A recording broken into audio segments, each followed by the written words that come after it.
Hello students, हमारे इस platform पे आप सभी का स्वागत है। आप आज मैं कुछ स्पेशल आपके लिए वीडियो बना के लाया हूँ। मतलब कोशिश करूँगा कुछ स्पेशल पढ़ाने की, क्योंकि बहुत दिनों से मैं पढ़ा ही रहा था। तो जो मैं पढ़ा रहा था वो मैंने मैथमेटिक्स का जो बेसिक कोर्स है, जो बेसिक मैथमेटिक्स जो कि फ़िज़िक्स में अप्लाइड है, वो पैकेज मैंने कंप्लीट कर दिया है। तो उसमें मैंने कैलकुलस पूरा पढ़ा दिया है 15 लेक्चर्स में। उसके बाद वेक्टर्स भी पढ़ा दिया है और ट्रिग्नोमेट्री भी पढ़ा दिया है, और उसी में मैंने बीच में कोऑर्डिनेट ज्योमेट्री का भी आइडिया दे दिया था। तो जो बेसिक मैथ्स है जो कि फ़िज़िक्स में यूज़ होती है वो तो मैंने कवर कर ली है। तो आज मैंने सोचा कि कुछ ऐसी चीज़ लेके आऊँ जिसमें आप लोग का फ़िज़िक्स में इंटरेस्ट जागृत हो और आप लोग को धीरे धीरे फ़िज़िक्स में एडिक्शन होने लगे। तो कोई ऐसी चीज़ लेके आऊँ, कोई दुनियादारी की चीज़ लेके आऊँ जो हमें दुनिया में दिख रही है, अपने सामने दिख रही है। एक क्वांटम टनलिंग पे भी मैंने लिया था, वो भी कुछ दिलचस्प लेक्चर था। तो आज वाला लेक्चर जो होगा वो कुछ दिलचस्प होगा। दिलचस्प का मतलब फैसिनेटिंग होगा। फैसिनेटिंग मतलब एक ऐसा लेक्चर होगा जिससे आपका फ़िज़िक्स की तरफ रुझान बढ़े, फ़िज़िक्स की तरफ प्यार बढ़े। तो चलिए इसी विचार को रखते हुए आज का लेक्चर मैं शुरू करता हूँ। तो आज मैं ये बताना चाहता हूँ कि कार या साइकिल या बाइक कैसे चलती है। मतलब क्या रीज़न है कि वो चलती है, कौन सा रीज़न है, बेसिक रीज़न क्या है, फंडामेंटल बात क्या है। तो चलिए पहले एक कार बना लेते हैं।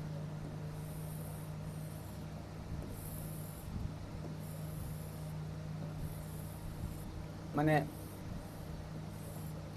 एक कार टाइप की चीज़ बना ली है। मतलब इसको बहुत सीरियसली मत लीजिएगा, टॉय कार जैसी लग रही है, लेकिन मान लीजिए कोई भी कार है।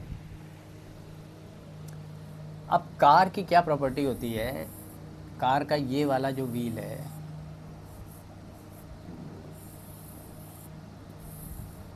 ये वाला जो आगे वाला व्हील है, ऑब्वियसली ये फ्रंट व्हील है।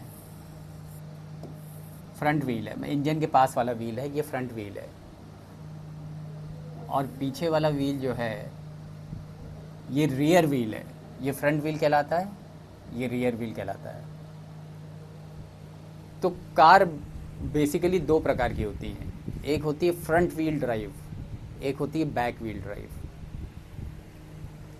तो मतलब जब हम इग्निशन को ऑन करते हैं तो जो फ्रंट व्हील ड्राइव कार होती है उसमें क्या होता है कि अगला पहिया घूमता है, और बैक व्हील ड्राइव या रियर व्हील ड्राइव कार जो होती है उसमें जब आप इग्निशन को ऑन करते हैं तो पिछला पहिया घूमता है। आजकल की जो कार हैं वो फ्रंट व्हील ड्राइव हैं। मेरा ख्याल है ज़्यादातर कार कह सकते हो फ्रंट व्हील ड्राइव है। फ्रंट व्हील ड्राइव का क्या मतलब हुआ कि जब आपने इंजन को ऑन किया, इग्निशन को ऑन किया, तो अगला पहिया घूमेगा। फिज़िक्स क्या है, फिज़िक्स के बारे में एक बहुत ही मशहूर कहावत है, physics is a poetry of predictions.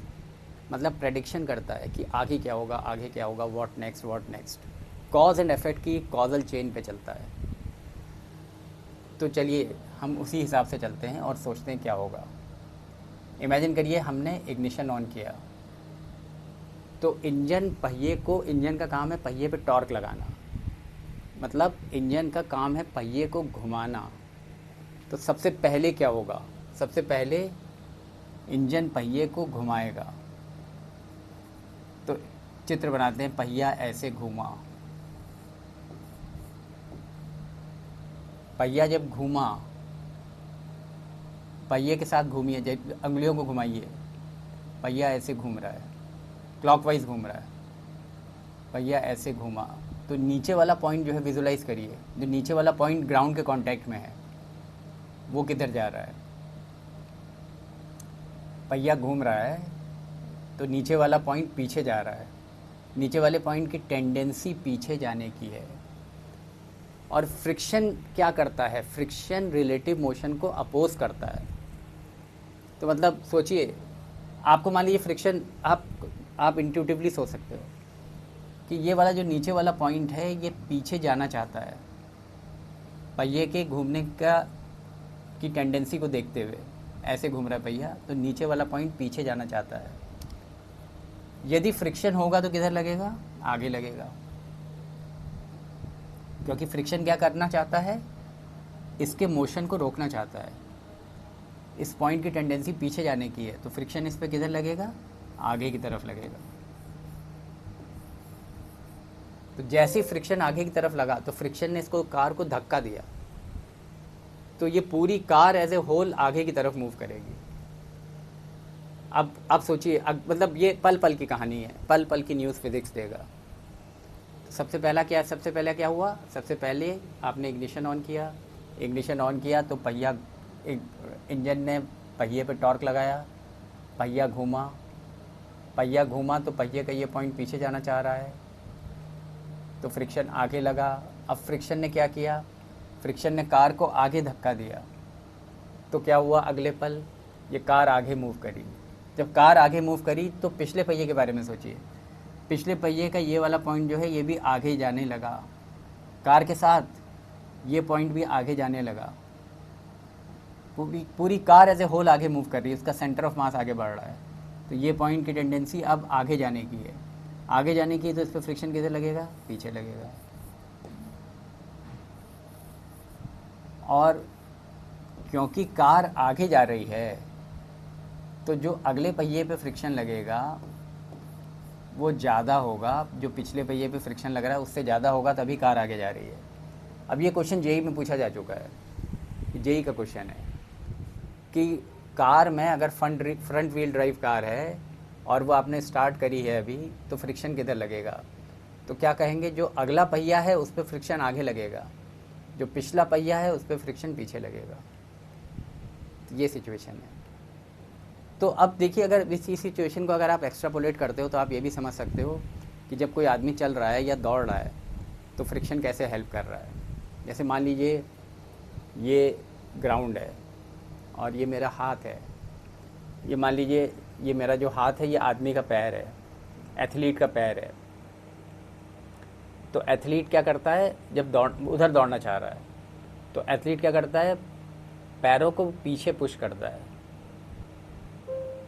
तो अगर फ्रिक्शन नहीं होता तो ये पैर जो हैं उसके पीछे चलते चले जाते, लेकिन फ्रिक्शन क्या करेगा, पैरों को पीछे जाने से रोकेगा। तो फ्रिक्शन किधर लगेगा, आगे लगेगा और आदमी को धक्का देगा, और फ्रिक्शन फोर्स की वजह से ही वो आदमी फिर दौड़ना शुरू करेगा। फ्रिक्शन फोर्स हेल्प करेगा आदमी को दौड़ने में। तो इसीलिए फ्रिक्शन को नेसेसरी एविल कहते हैं या नेसेसरी डेविल कहते हैं, कुछ भी कह लीजिए, कि फ्रिक्शन की वजह से ही आप चल रहे हो ग्राउंड पे। अगर फ्रिक्शन नहीं होता तो आप चल नहीं पाते। इसको भी आप सोचिए कि अगर यहाँ पे नीचे ग्राउंड हटा दूँ मैं, कार को मान लीजिए ग्रेविटी फ्री हॉल में ऊपर हवा में रख दूँ और इग्निशन ऑन करूँगा तो क्या होगा, पहिया घूमता रहेगा।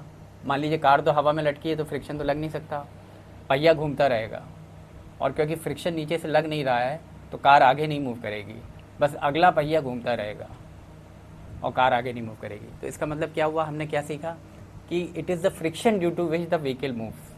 फ्रिक्शन की वजह से गाड़ी मूव कर रही है, फ्रिक्शन नहीं होता तो गाड़ी भी मूव नहीं करती। फ्रिक्शन क्या करता है, फ्रिक्शन रिलेटिव मोशन को अपोज करता है। तो चलिए उसके बारे में एक पिक्चर और बना सकता हूँ आपके दिमाग में, कि चलिए पहले ऐसे सोचते हैं कि अगर बैक व्हील ड्राइव कार होती, फिर उसके बाद एक पिक्चर बनाता हूँ आपके दिमाग में। अगर बैक व्हील ड्राइव कार होती तो क्या होता, सबसे पहले जब आप इग्निशन ऑन करते पिछला पहिया घूमता तो नीचे वाला पॉइंट पीछे जाना चाहता, तो फ्रिक्शन उस पर आगे लगता, पिछले पहिए पे आगे लगता, और इस फ्रिक्शन के धक्के की वजह से गाड़ी आगे मूव करती तो ये वाला पॉइंट अगले पहिए का, ये वाला पॉइंट भी आगे जाना चाहता, तो इस पे फ्रिक्शन पीछे लगता और F1 F2 से ज़्यादा होता तो गाड़ी आगे की तरफ मूव करती। तो this is the situation for front wheel drive car and this is the situation for back wheel drive car. Friction क्या करता है इसको समझने के लिए मैं एक चित्र बनाता हूँ। मान लीजिए 2 ब्लॉक्स हैं, एक ब्लॉक के ऊपर दूसरा ब्लॉक रख दिया। ये ब्लॉक मान लीजिए 50 की स्पीड से मूव कर रहा है, स्पीड इतनी है किलोमीटर पर आवर मान लीजिए, और नीचे वाला कुछ धीमे मूव कर रहा है, मान लीजिए 25 किलोमीटर पर आवर से मूव कर रहा है। तो इन दोनों के बीच में रिलेटिव मोशन हो रहा है। विजुलाइज करिए, रिलेटिव मोशन का मतलब क्या है? ऊपर वाला तेज जा रहा है, ऊपर वाला नीचे वाले के सापेक्ष तेज जा रहा है, रिलेटिव मोशन हो रहा है। ऊपर वाला नीचे वाले पे स्लिप कर रहा है, रिलेटिव मोशन हो रहा है। फ्रिक्शन चाहता है कि रिलेटिव मोशन ना हो, या अगर कोई टेंडेंसी है रिलेटिव मोशन की तो वो उसको ख़त्म करना चाहता है। तो फ्रिक्शन क्या करना चाहता है? फ्रिक्शन की चाहत क्या है? कि रिलेटिव मोशन ना हो। तो फ्रिक्शन क्या चाहता है? फ्रिक्शन चाहता है कि दोनों अलग अलग डिफरेंट वेलोसिटी से ना मूव करें, अल्टीमेटली दोनों एक साथ मूव करें, ये फ्रिक्शन चाहता है। तो दोनों अल्टीमेटली एक कॉमन वेलोसिटी से मूव करें, ये फ्रिक्शन चाहता है। तो उसमें फ्रिक्शन क्या करेगा? जो तेज चल रहा है उसको धीमा करेगा, और जो धीमे चल रहा है उसको तेज करेगा। तो इसमें देखिए ऊपर वाला तेज चल रहा है, ऊपर वाला तेज चल रहा है, तो फ्रिक्शन इसको धीमे करना चाहेगा। तो फ्रिक्शन इस पर किधर लगेगा? पीछे की तरफ लगेगा।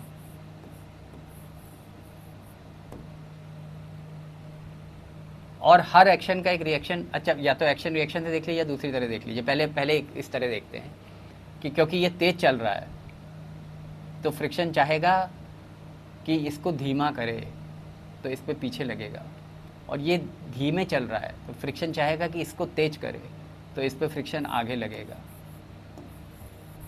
दूसरे अंदाज में देखिए तो ये दोनों फोर्सेस जो हैं वो एक्शन रिएक्शन पेयर में है। मतलब न्यूटन का थर्ड लॉ यहाँ पे लगाइए कि जितना फोर्स नीचे वाला ऊपर वाले पे पीछे की दिशा में लगा रहा है, उतना ही फोर्स ऊपर वाला नीचे वाले पे आगे की दिशा में लगा रहा है। ये एक्शन है, ये उसका रिएक्शन है। तो इस तरह से फ्रिक्शन लगता है। तो अगर कार के केस में हम देखें और फ्रंट व्हील ड्राइव कार को, इसी केस में हम इसी तरह से फ्रंट व्हील ड्राइव कार के बारे में सोचें,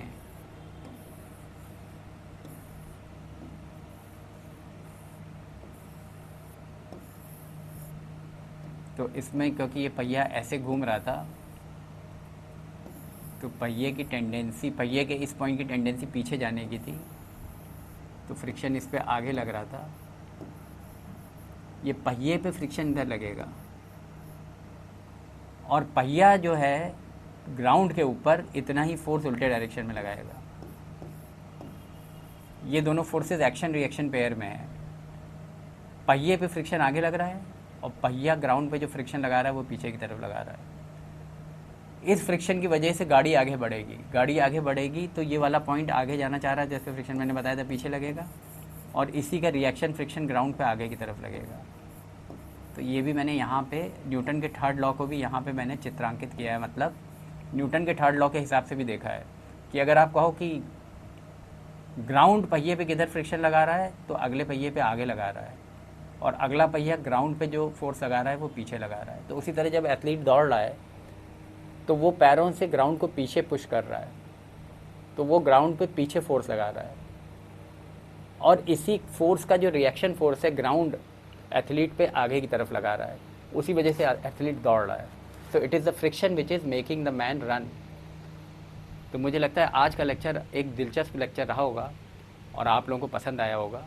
और अगर आपको पसंद आया है तो हमारे चैनल को प्लीज़ सब्सक्राइब करिए, लाइक करिए, फॉलो करिए, क्योंकि इस तरह के छोटे छोटे लेक्चर्स में बीच बीच में लेता रहूँगा, जिससे आपका उत्साह फिज़िक्स की तरफ बढ़ता रहे और धीरे धीरे आपको एडिक्शन हो जाए और बाद में आप फिज़िक्स को एक प्यार की तरह करें, फिज़िक्स से प्यार करने लगें, फिज़िक्स को बोझे की तरह ना लें बल्कि फ़िज़िक्स को एंजॉय करने लगें। Thank you very much for this wonderful interaction. Have a nice day. Bye.